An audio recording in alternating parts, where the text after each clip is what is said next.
আসসালামু আলাইকুম। সবাই কেমন আছেন? আশা করি অনেক অনেক ভালো আছেন। আজকে আমি আপনাদের সাথে যে রেসিপিটি শেয়ার করব সেটি হচ্ছে চকলেট স্পঞ্জ কেক।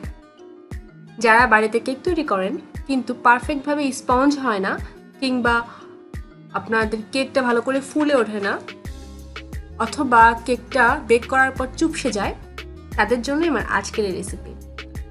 তো চলুন ভিউয়ার্স শুরু করি। তবে তার আগে যারা আমার চ্যানেলটি এখনও সাবস্ক্রাইব করেননি, প্লিজ সাবস্ক্রাইব করে বেল বাটনে ক্লিক করে দেবেন। তো আজকে আমরা কেক তৈরি করব 2 পাউন্ড ওজনের। তার জন্য দিয়ে দিচ্ছি 2/3 কাপ ময়দা। আমি এখানে 2/3 কাপ থেকে অল্প পরিমাণে কম দিয়েছি, যেহেতু আমরা এখানে কোকো পাউডার ব্যবহার করব, সেজন্য ময়দা কিছুটা কমিয়ে নিচ্ছি। 2 টেবিল চামচ ময়দা আমি এখানে কমিয়ে নিচ্ছি। দিয়ে দিচ্ছি 4 টেবিল স্পুন কোকো পাউডার।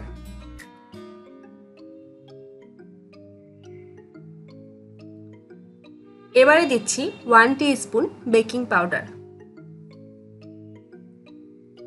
দিচ্ছি সামান্য পরিমাণে লবণ। এবারে সবগুলো উপকরণকে ভালো করে আমি চেলে নিব।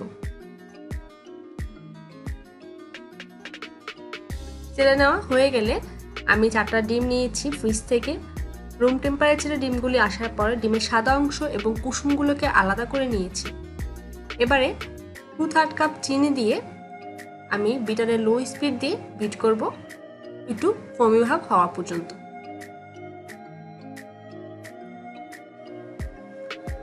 প্রায় 3 থেকে 4 মিনিট পর্যন্ত আমি বিট করব এটাকে ফোম হওয়া পর্যন্ত। তো ফোম হয়ে গেলে তারপর আমরা ডিমের কুসুমগুলো অ্যাড করে দিচ্ছি।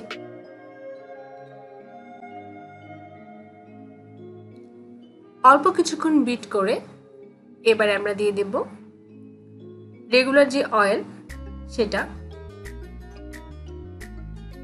আমি এখানে 4 টেবিল চামচ অয়েল দিচ্ছি।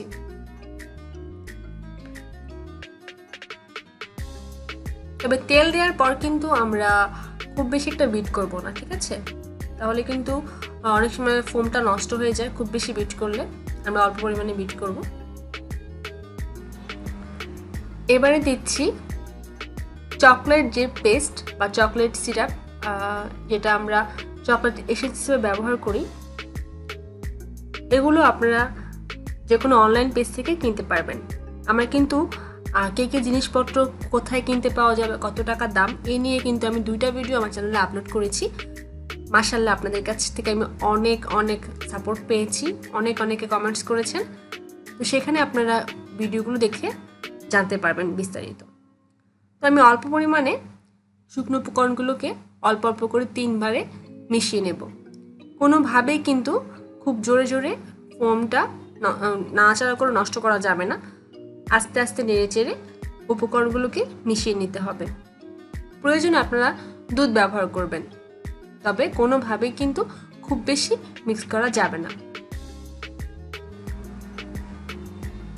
আমি এখানে 2 টেবিল চামচ গরুর দুধ নিয়ে নিয়েছি।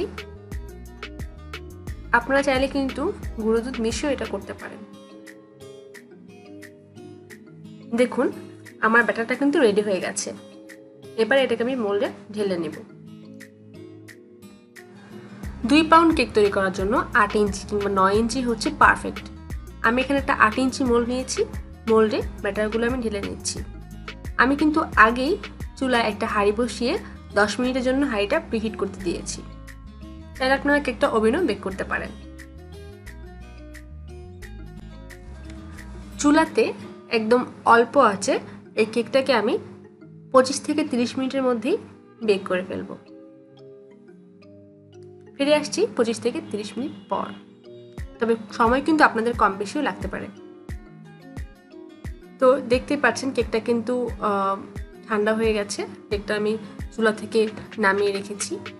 ঠান্ডা করে আমি আপনাদেরকে দেখাচ্ছি। দেখুন কেকটা কিন্তু চুপসায়নি।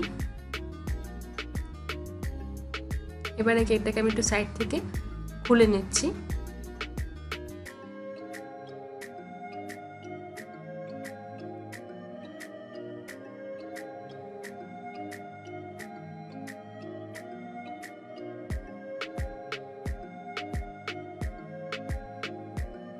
আমি কিন্তু এখানে কোনো রকম বেকিং পেপার ইউজ করিনি।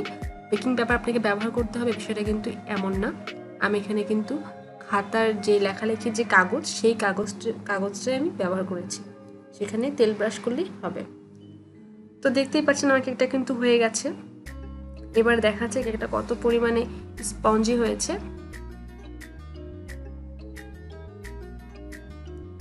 আমি হাত দিয়ে চেপে দেওয়ার পরও কিন্তু কেকটা ঠিক আগের জায়গায় ফিরে আসছে। আপনারা কিন্তু দেখেই বুঝতে পারছেন কেকটা যে কি পরিমাণ নরম হয়েছে। তো আশা করছি আমার আজকের রেসিপিটি আপনাদের কাছে ভালো লেগেছে। যদি ভালো লেগে থাকে তাহলে কিন্তু অবশ্যই কমেন্টস করতে ভুলবেন না। যদি কোনো রকম প্রশ্ন থেকে থাকে তাহলে কিন্তু অবশ্যই কমেন্টে জানিয়ে দেবেন, আমরা অবশ্যই আপনাদেরকে উত্তর দেওয়ার চেষ্টা করব। তো সবাই ভালো থাকবেন, সুস্থ থাকবেন। আল্লাহ হাফিজ।